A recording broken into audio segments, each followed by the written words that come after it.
Welcome to the Slop Farm. Enjoy the video.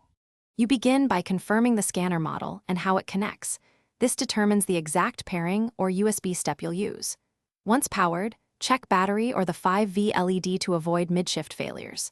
Next, open your point of sale app and enable external scanner input in settings.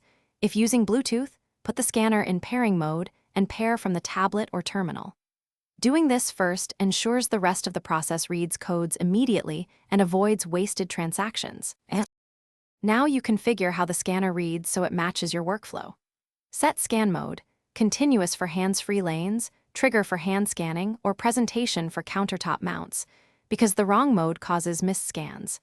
Then enable only the symbologies you need, like code 128, EN/UPC, or QR, to speed decoding and reduce errors.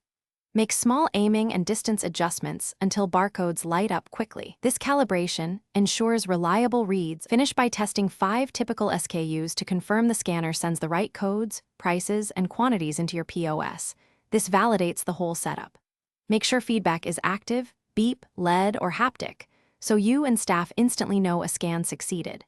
If something goes wrong, reboot the scanner and terminal, then rerun the manufacturer's config barcode for your settings.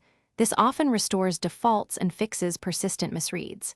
If problems persist, swap cables or batteries before assuming hardware failure.